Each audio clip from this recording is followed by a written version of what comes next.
अस्सलाम वालेकुम ख़वातीन और हज़रात, रवां हफ्ते का पहला हस्बे हाल और आपका मेज़बान जुनैद सलीम।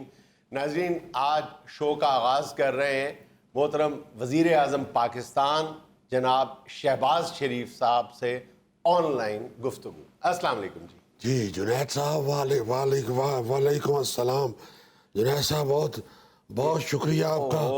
ये तो बहुत शुक्रिया। ये मुस्तकिल मसला बन गया है आपका मियाँ साहब। जुनैद साहब कुछ पता नहीं चल रहा, मेरा ख्याल है कान ढिले हो गए ने जी। ये मियाँ साहब, जब आपकी रशियन लीडर प्यूटन से मुलाकात थी उस वक्त भी इसने खासा आपको तंग किया था। देखें एक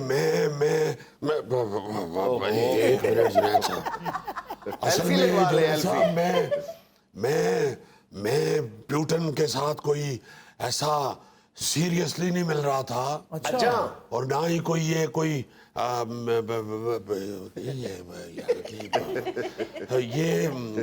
असल में जुनैद साहब मैं ये हेडफोन अब लगाना शुरू हो गया हूँ। अच्छा। जी हाँ, और मैं वो उस वक्त तो मैंने दोनों तरफ हेडफोन लगाया हुआ था। अच्छा। एक कान में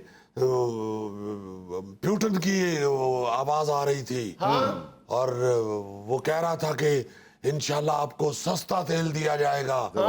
और दूसरे कान में गाना लगा हुआ था, गड्डी तू मंगा ले तेल मैं बुआनी है। तो मैं सोच रहा था कि तेल तो किसी ने पुआ ही देना है, क्यों साढ़े ते सान चढ़न दे।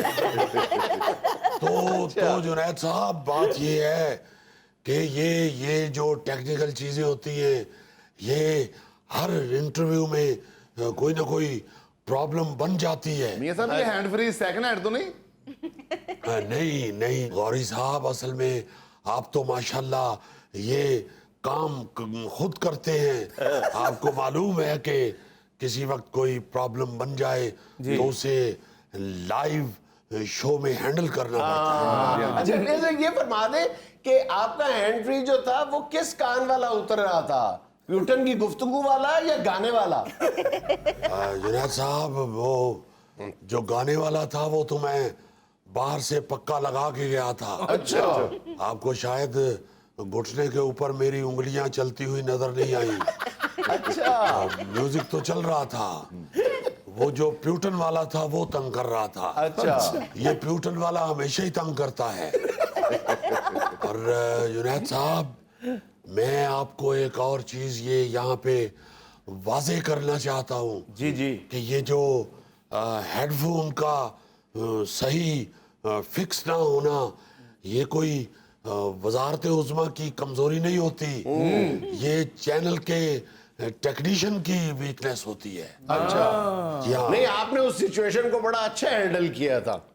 बहुत शुक्रिया, बहुत शुक्रिया। मैं यहाँ पे आपका शुक्रिया अदा करूंगा।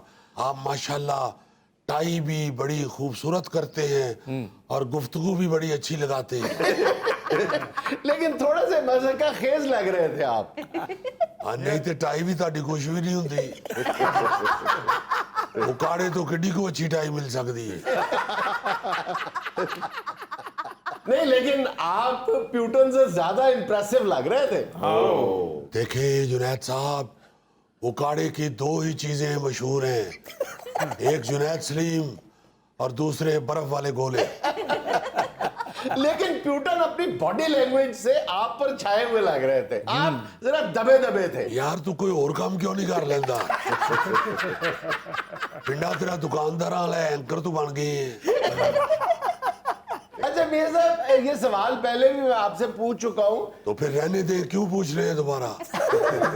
एक बात हो चुकी है तो उसकी जान छोड़ दे जुनैद साहब। नहीं, हस्बे हाल के व्यूअर्स का इस मामले को जानना बहुत जरूरी है हजूर। उसके बाद भी मुसलसल हम देखते हैं कि इमरान खान साहब जो हैं वो अपने कमोबेश हर जलसे में आपकी वो वीडियो दिखाते हैं, ऑडियो सुनवाते हैं जिसमें आप फरमा रहे हैं कि देखो देखो मैं मांगने नहीं आया, मैं मांगने वाला नहीं हूं, मैं मांगने वाला नहीं हूं। तो ये क्या मामला है, ये कहां जाके खत्म होगा? देखे, वो मुझे इल्जाम लगाते हैं कि मैं बाहर के मुल्कों में मांगने जाता हूँ। तो मैं नियाजी साहब से पूछना चाहता हूँ, वो कौन सा बाहर जाते थे सरकारी दौरों पे तो साथ बिरयानी की देखें पका के ले जाते थे? वो कौन सा उधर न्यूयॉर्क के मेन बुलेवार्ड पे खड़े होके न्याज बांटते थे। जुनैद साहब वो तो मांगने के वर्ल्ड वाइड स्पेशलिस्ट हुए हैं। उनको तो ये बात करनी नहीं चाहिए। वो तो एक अस्पताल के लिए पूरी दुनिया मांगते फिरते थे। मैं तो पूरे मुल्क के लिए मांगने जाता हूँ, अपनी कौम के लिए मैं हाथ फैलाता हूँ। मैं तो जुनैद साहब मुल्क को उस सूरत हाल से बाहर निकालने के लिए मांग रहा हूँ जो सूरत हाल में ये पैदा कर गए हैं मुल्क के अंदर। ये भी मांग नहीं जाते थे।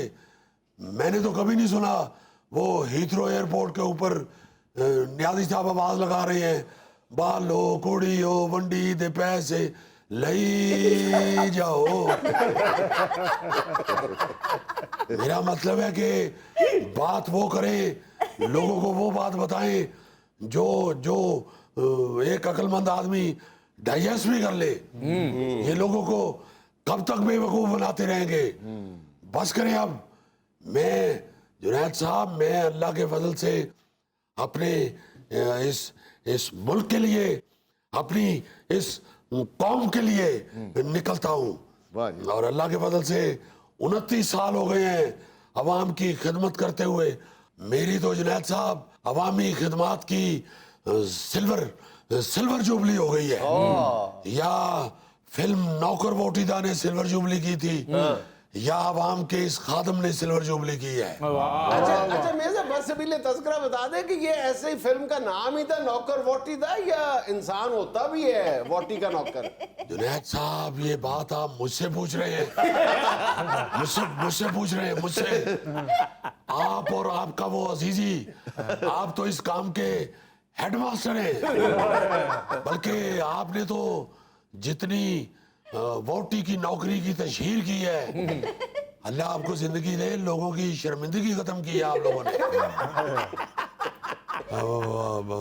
बीवी के तावेदार लोगों को हौसला दिया है आपने, हौसला। तो बात हो रही थी जुनैद साहब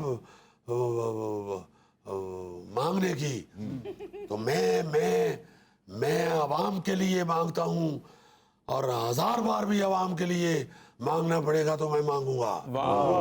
इस न्याजी साहब के लिए तो अब्दुल कादर पटेल ने कहा था, क्या खूबसूरत कहा था, जब इन्होंने ईदी वेलफेयर से चेक लिया था, तो पटेल साहब ने कहा था कि जिसने सारी दुनिया से मांगा है, इस जालिम ने उससे भी मांग लिया है। अच्छा मियां साहब ये तो फरमाए कि ये जो ऑडियो लीक्स का सिलसिला शुरू हुआ है, इस पे आपकी क्या टेक है? कभी इमरान खान की, कभी आपकी, कभी उसकी, कभी इसकी। साहब मैं हैरान हूँ, आप माशाल्लाह जी शऊर आदमी है।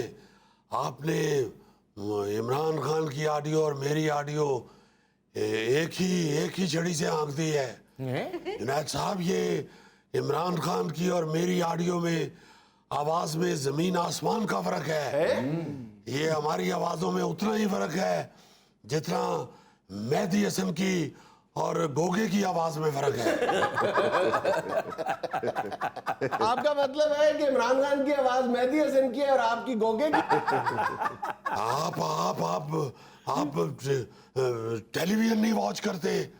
आपने जुनैद साहब मेरा वो होटल की राहदारी में राह चलते हुए माइक छीन के जो मैंने गाया था, आपने मेरा वो गाना नहीं सुना? मैंने तो जुनैद साहब होटल की राहदारी में गाया, मैंने मीटिंगों में गाया, मैंने शादी में गाया, मैंने पहाड़ों की चोटियों में गाया, मैंने समंदर की लहरों में गाया, मैंने गाड़ी में जाते हुए मोटरवे पे गाया।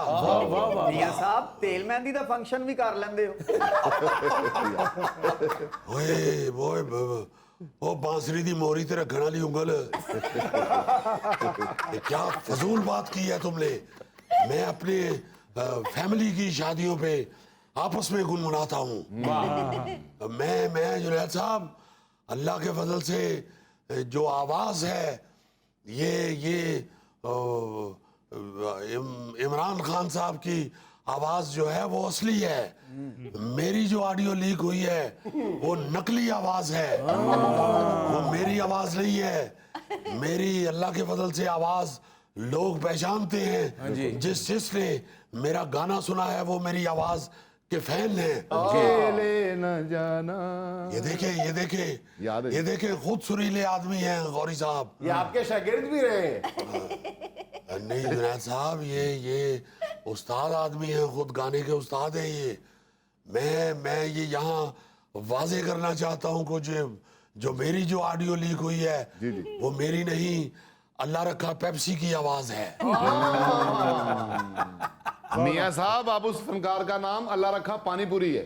वो पेप्सी हो या पानीपुरी, काम ते पानी दा ही है सारा। मियां साहब, आप तो इससे कबल ये मान चुके हैं कि वो मेरी आवाज थी। देखिए जुनैद साहब, अगर आप कुछ देर के लिए ये मान भी लें, फर्ज कर लें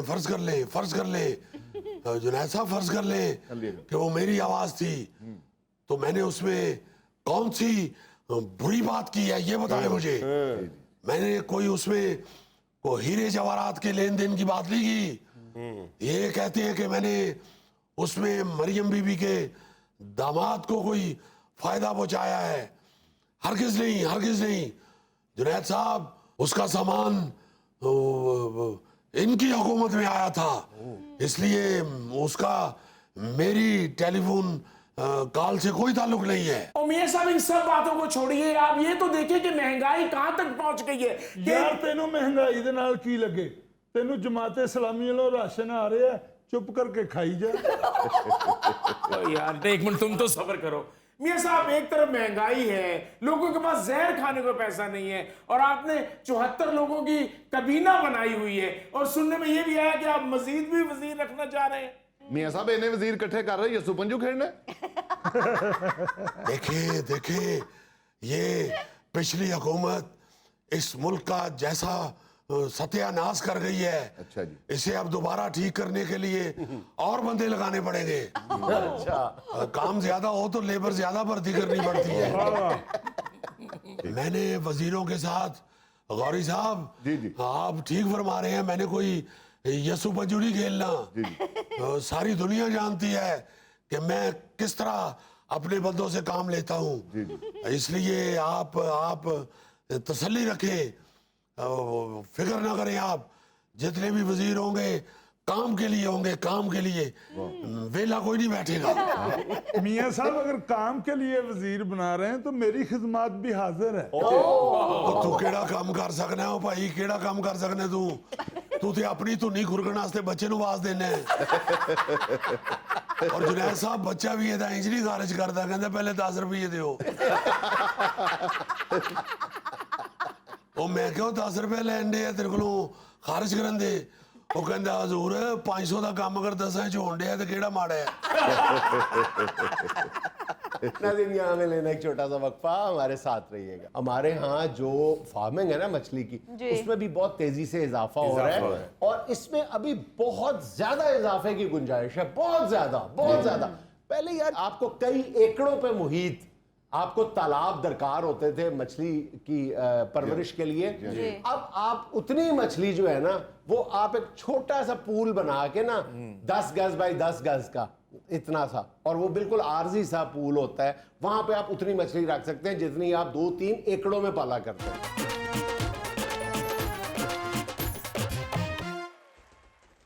अच्छा भाईजान, कुछ दिन पहले रे वाले महीनों का आगाज हो चुका है।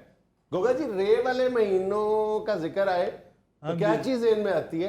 रोहू मछली और काला रोहू, मली, शिंगारी, चिड़ा। इसके चेहरे पे रौनक की और हो जाती है। तो देखो ना चिड़े दा ले आए मां सदके जाए ते चूपा गोड़ डाला। हमारे यहाँ ये बचपन से सुनते आए हैं कि मछली उन महीनों में खानी चाहिए जिन महीनों में रे आता है। सितंबर, अक्टूबर, नवंबर, दिसंबर, जनवरी, फरवरी, मार्च, अप्रैल। अप्रैल के बाद फिर ब्रेक लगती है हमारे। फिर आलू खाओ जी। यानी कहा करते थे कि मच्छी गन्ना ते दुआना, अस्सू पक्के कत्ते खाना। ठीक है, अब देखो ना, जो नॉन रे महीने हैं वो फिर 4 ही रह गए ना बाकी। रे वाले महीने 8 बाकी 4 है। जी जी, मई जून जुलाई अगस्त। इस हिसाब से देखा जाए तो हमारे यहाँ अच्छी खासी मछली खाई जानी चाहिए अगर हम इस असूल पे अमल पैरा करें। अब सिर्फ देखा जाए कि 8 महीने हम मछली खाते हैं तो फिर इसका मतलब तो ये है कि बहुत ज्यादा मछली खाई जानी चाहिए ना। में बिल्कुल। लेकिन हम बहुत यानी बदकिस्मती की बात है कि दुनिया के निचले तरीन मुल्कों में शामिल हैं जहां मतलब सबसे कम मछली खाई जाती है, सबसे कम।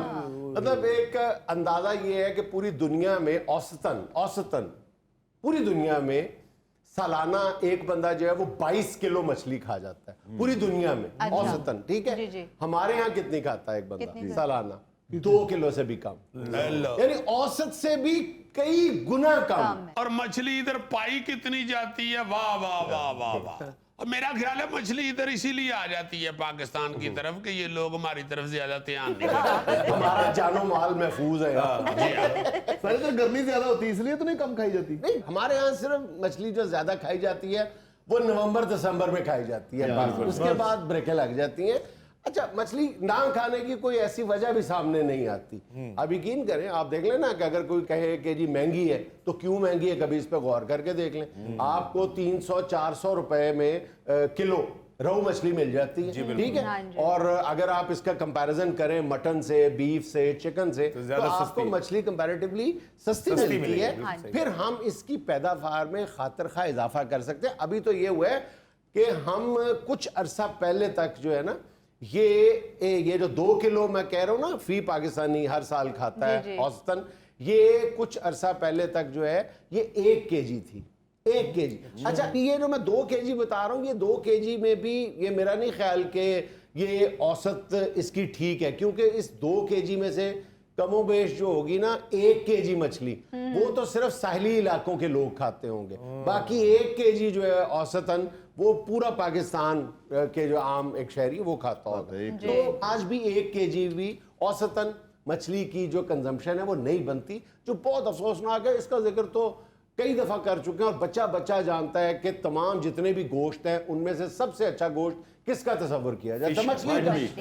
मछली का ना कोई बीमारी और सिर्फ आपको एनर्जी ही एनर्जी मिलनी है। प्रोटीन का बेहतरीन सोर्स है, उसमें कोई चर्बी नहीं होती, बेशुमार दिल के लिए लाजवाब चीज है। हाँ ये कहने का तो मतलब अब इसकी जरूरत ही नहीं है ना समझाने की। लेकिन बात यह है कि हम इसमें क्यों आगे नहीं बढ़ रहे? हमारी पैदावार में भी खातिर खा इजाफा हुआ है।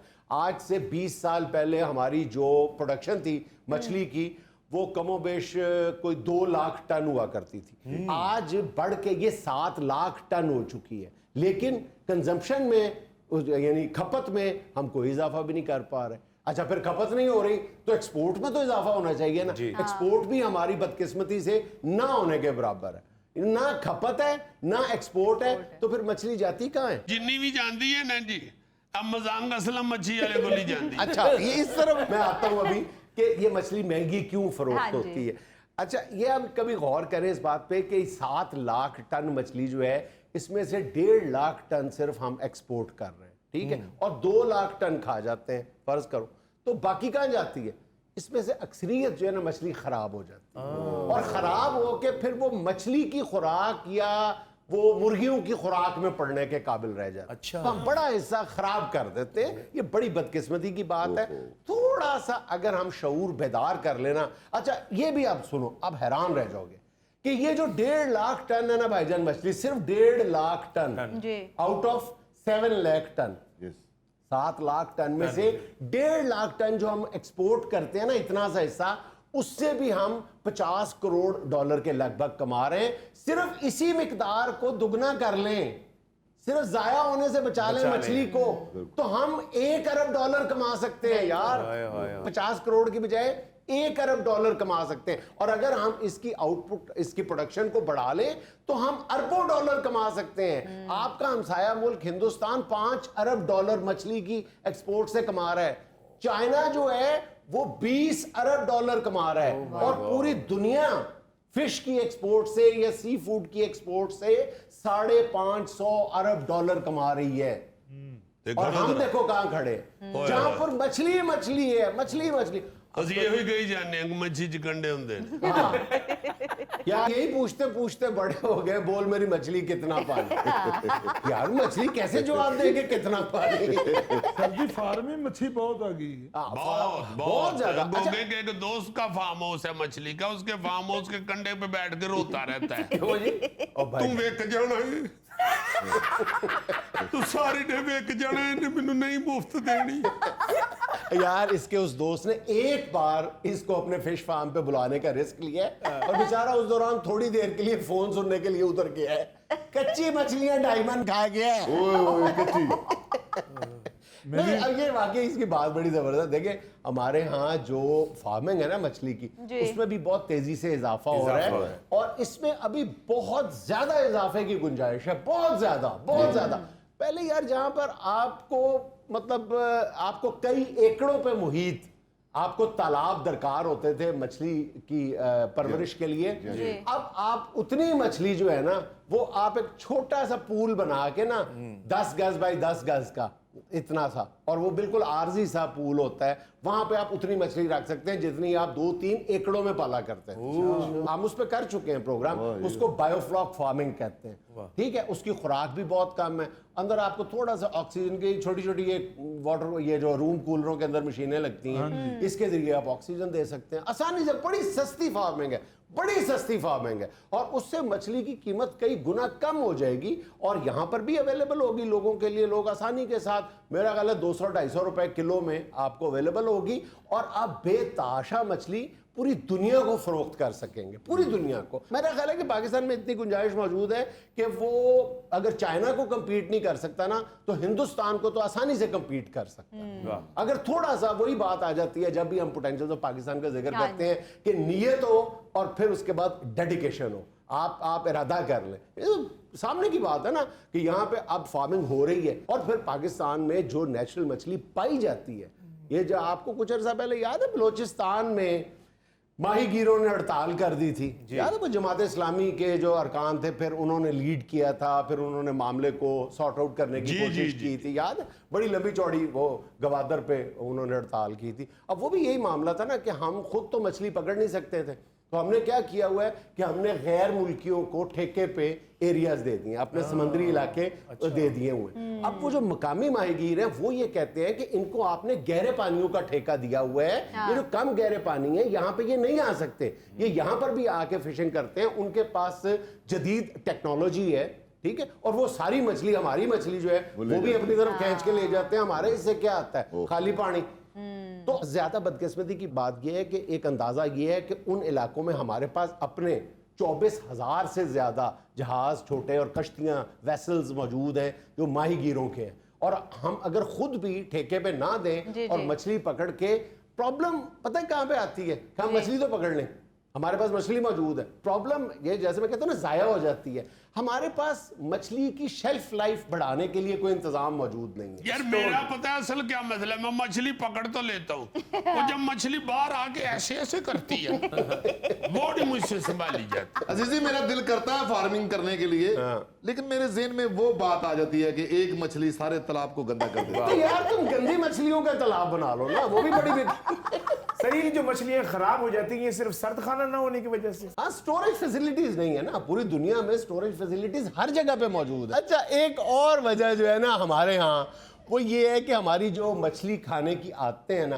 हम सिर्फ तली हुई मछली खाते हैं। और जो तली हुई मछली खाते हैं वो 300 रुपए वाली मछली जो है वो आपको 1,000-1,200 रुपए किलो मिलती है।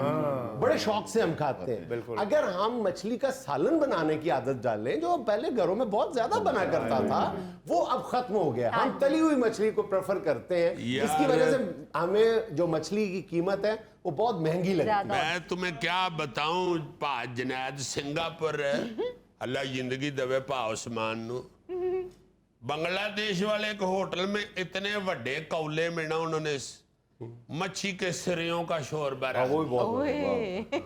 आले दुआले उन्हें रास्ते चिट्टे चौल, पहले तो चिट्टे चौल वेख के मैनू गौरी बड़ा याद आया। यार जरा आप मंजर को विजुलाइज करें कि मछलियों के इतने सारे सिरे सालन वाले, चिट्टे चावल, और सामने बैठा हो कश्मीरी और सारे सिरे बेचारे ऐसे देख रहे हो।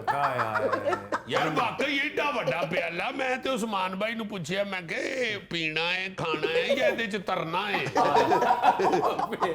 बड़ी बड़ी कमाल डिशें हैं फिश की, खास तौर पे बांग्लादेशियों को तो ये पसंदीदा खुराक है। हाँ जी बिल्कुल। नाज़रीन यहाँ में लेना एक छोटा सा वक्फा, हमारे साथ रहिएगा। अब्बा कहंदे होने आया जेड़ा चाचा डार साहब इंग्लैंड से आ गया है।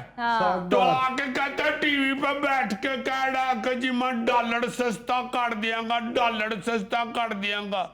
और गरीब बंदे ने आलुओं च डॉलर पाने ले। हाय।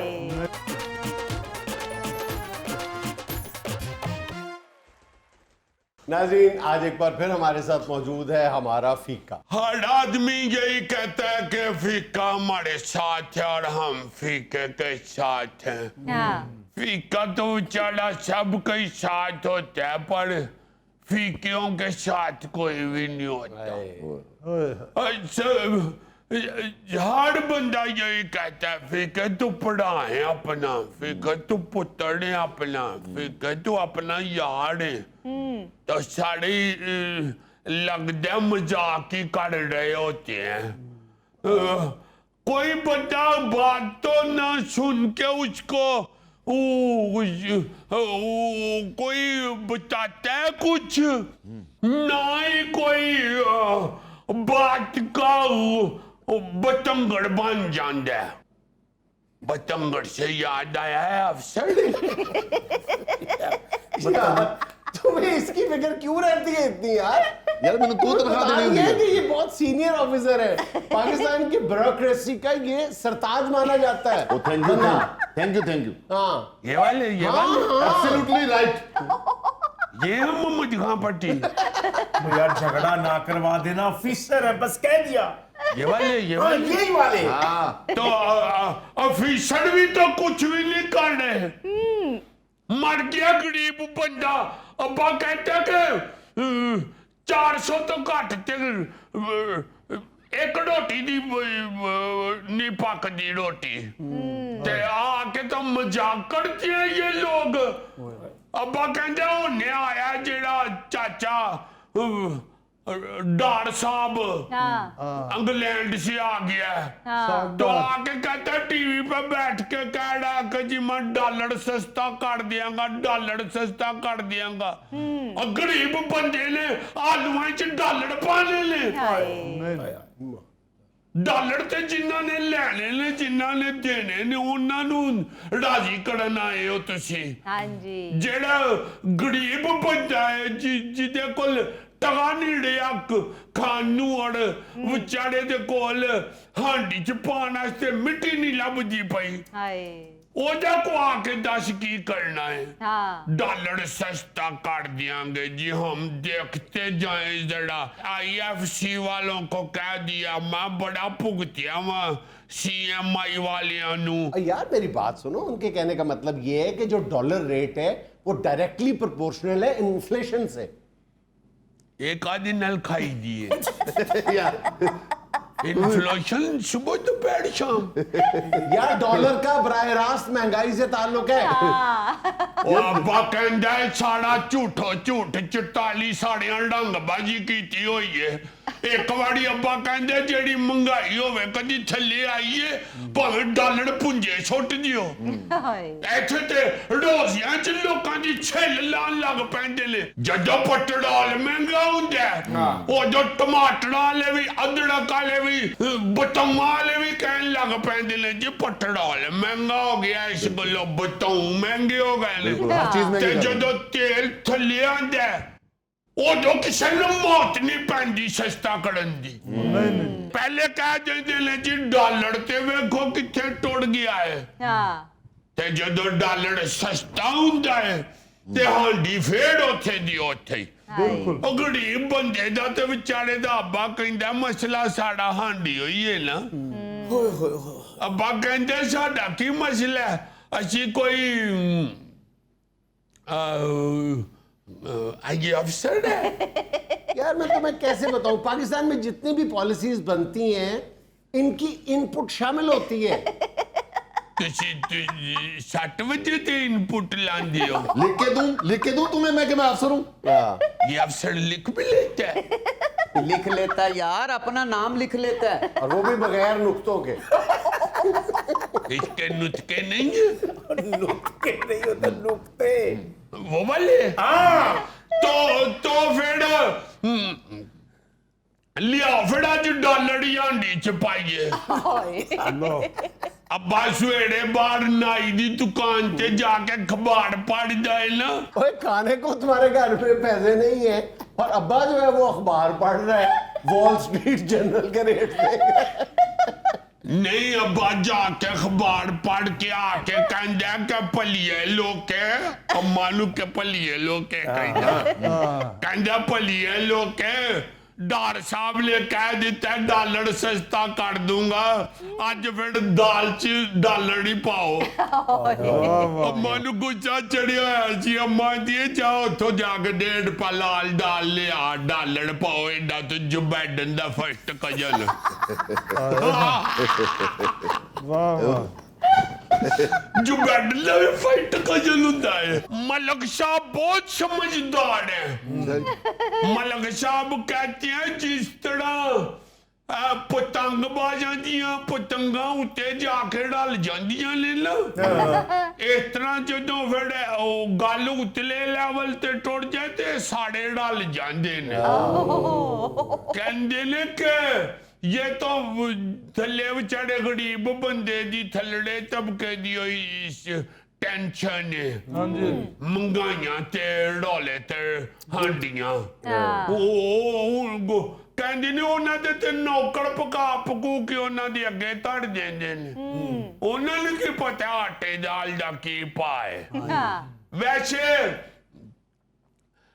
बात मलक साहब ठीक कहते हैं साढ़े उतले बंदे बड़े डाडे होते हैं अब हमारे घर के कड़ाया भी हम देते हैं 12,000 कर दिया हुआ है उन्होंने कड़ाया मालक मकान ने बिजली का बिल भी हुंदा है हाँ ते ओ पुराना सा घर है तो बाड़ियां दे शीशे भी टूटे हुए हैं तो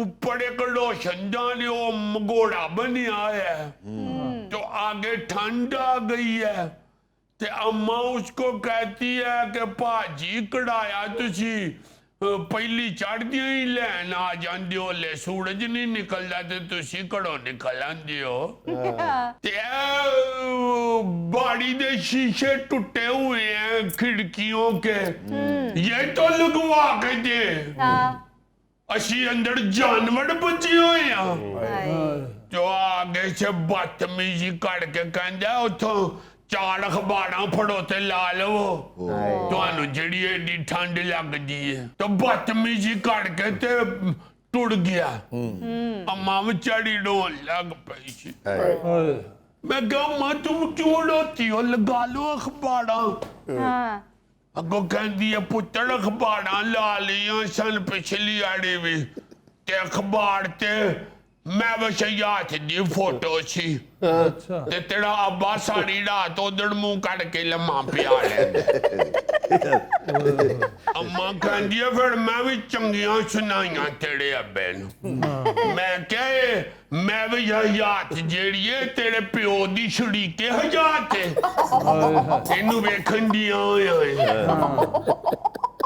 एक बारी फिर भी लड़ाई हो पड़ी थी अब्बा सब्जी लेन गया तो उन्हें आलूआं दे 80 रुपये किलो ला ले ते अब्बा कहंदे साडे ते खिड़की ते अखबार लगी उथे रेट लिखिया आया 40 रुपये किलो यार पीके 2 साल पहले भी अखबार होगी ना हाँ।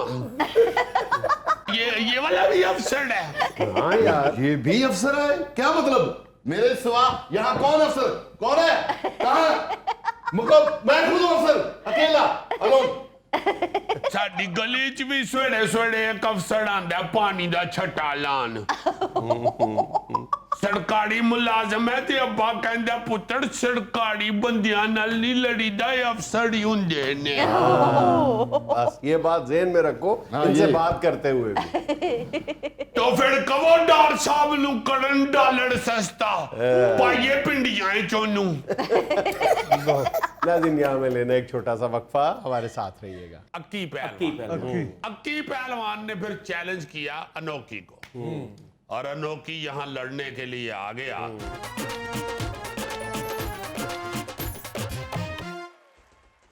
लजी ये सारी दुनिया के लिए और खास तौर पे फन्ने पहलवानी के साथ ताल्लुक रखने वाले या उनको पसंद करने वाले जो लोग हैं उनके लिए जी। बड़ी सैड न्यूज सुनी गई 2-3 दिन पहले। क्या हुआ जी? अनोखी पहलवान फौत हो गए।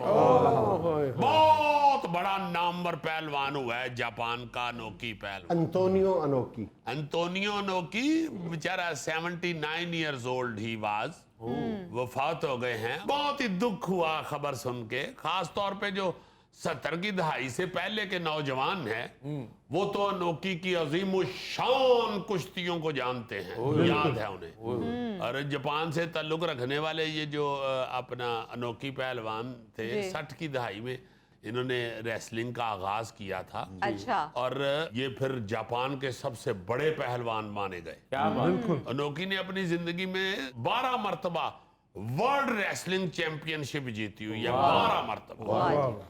और मुझे याद है कि 76 के मेरा ख्याल है 76 में ये पूरी दुनिया में उस वक्त मशहूर हो गए, मारूफ हो गए, जब इन्होंने उस वक्त बॉक्सिंग के वर्ल्ड चैंपियन मोहम्मद अली के साथ मुकाबला जी बिल्कुल सर, बिल्कुल। क्योंकि मोहम्मद अली तो पूरी दुनिया का स्टार था ना। हाँ जी जी। बिल्कुल। पूरी दुनिया उसे पसंद करती थी, हर मुल्क के अंदर उनकी कुश्ती या मुकाबले उनके देखे जाते देखे थे। जाते हैं, हाँ जी। तो अनोखी जो है ये फ्री स्टाइल कुश्ती का पहलवान था, वो बॉक्सिंग का चैंपियन। जी बिल्कुल सर। तो इन दोनों की कुश्ती पड़ गई और मुझे बड़ी अच्छी तरह याद है, हमने बचपन में वो कुश्ती स्क्रीन के ऊपर देखी, टीवी के ऊपर। अच्छा। उनके पूरा पाकिस्तान देख रहा था। 15 राउंड तक ये मुकाबला जारी रहा था और बड़ी अजीब कुश्ती थी वो, जी बिल्कुल। क्योंकि मोहम्मद अली खड़े होकर बॉक्सिंग करने वाला बंदा था। हाँ। ये थे जनाब कुश्ती के मार्शल आर्ट के चैंपियन। बिल्कुल। इन्होंने सारे 15 राउंड ही जमीन पे लेट के गुजार दिए और के मार मार के मोहम्मद अली की पिंडलियां खराब कर। उसके बाद मोहम्मद अली बेचारा खड़ा ही नहीं हो सका, खून जम गया उसकी पिंडलियों में, यानी उस वक्त भी ठेकेदार बेवकूफ थे कि ये जोड़ बनता ही नहीं, बनता boxing ही का। नहीं था। मगर चूंकि एक बहुत बड़ा नाम था मोहम्मद अली और ऊपर से ये मार्शल आर्ट का बहुत बड़ा नाम था अनोखी, असल में वो खालिसतन कमर्शियल मुकाबला था, वो कोई नेचुरल खेल था ही नहीं। पैसे बनाने पैसे के बनाने, लिए। पैसे और बनाने। वाकई फिर पूरी दुनिया में ऐसा शोर मचा था उस कुश्ती का। और मेरा ख्याल है मिक्स्ड मार्शल आर्ट्स की बुनियाद डालने वाला वो मुकाबला। अच्छा, 70 की दहाई की ही बात करें तो फिर इस मुकाबले के बाद जब ये बड़ा पॉपुलर हो गया, ये अनोखी पहलवान मोहम्मद अली के साथ मुकाबला करके, जी जी। तो फिर हमारे यहाँ के वहाँ जो उस वक्त के रुस्तम थे, भोलू पहलवान फैमिली, क्या बात है, उन जैसी भी फैमिली और वैसे पहलवान भी पूरी दुनिया में नहीं कहीं और देखे। वो तो खैर ये मिट्टी के खाड़े के पहलवान थे। जी जी। और रुस्तम में जमा हुए हैं भोलू पहलवान, बड़ा नाम हुआ है उनका। सारे भाई बड़े खूबसूरत और बड़े कादावर जवान पहलवान थे, जिनकी अखीर जारा पहलवान हुआ। जी।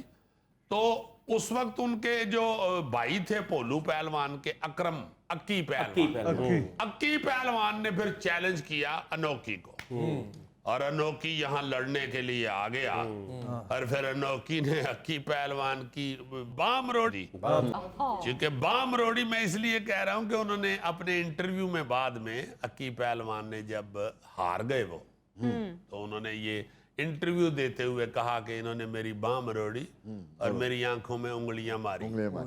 तो वो खैर चूंकि वो देसी कुश्ती के पहलवान थे, ये फ्री स्टाइल कुश्ती के चैंपियन थे, इन्होंने अपना फ्री स्टाइल जो दाव थे वो इस्तेमाल किए, मगर वो अनफिट रहे अक्की साहब उसमें, मगर फिर गुस्से में आगे, चूंकि इनका पूरी दुनिया में नाम था जी। पोलू पहलवान फैमिली का, फिर इन्होंने जारा पहलवान तैयार जा किया रहे थे और चैलेंज कर दिया अनोखी को कि तगड़ा हो जा सी मुंडा तैयार करने लगे हैं। फिर फ्री स्टाइल आई, अच्छा।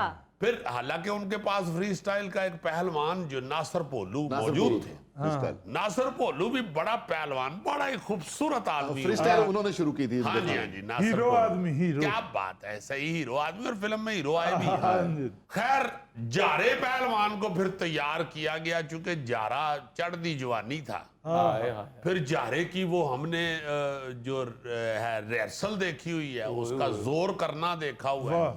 बचपन में वो खबरें आया करती थी कि जारा किस तरह एक्सरसाइज कर रहा है, तैयारी कर रहा है अनोखी के लिए। को 5 मन का कड़ा लोहे का गले में डाल के ये शाही किले की सीढ़ियां वो रोजाना उसे चढ़ाते थे और उतारते थे।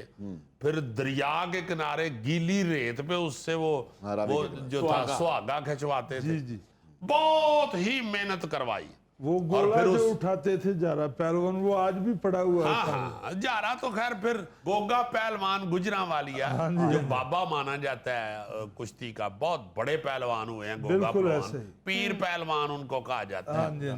गोगा पहलवान ने ये इंटरव्यू में कहा हुआ है कि जारा अल्लाह की देन था, वो अल्लाह ताला का मौजज़ा था, बहुत बड़ा पहलवान हुआ। हालांकि गोगा पहलवान जी का वो कुंडा ही दाव में मशहूर था कि ये कुंडा नहीं कोई तोड़ सकता। हाँ, मगर वो कुंडा शुंडा पता ही नहीं लगा ना। अच्छा, अनोखी का पाकिस्तान के साथ बड़ा जबरदस्त एक प्यार और मोहब्बत का रिश्ता था। 1976 में वो अकरम पहलवान से लड़े थे। उसके बाद वो 2 या 3 मरतबा खास तौर पे पाकिस्तान आए थे।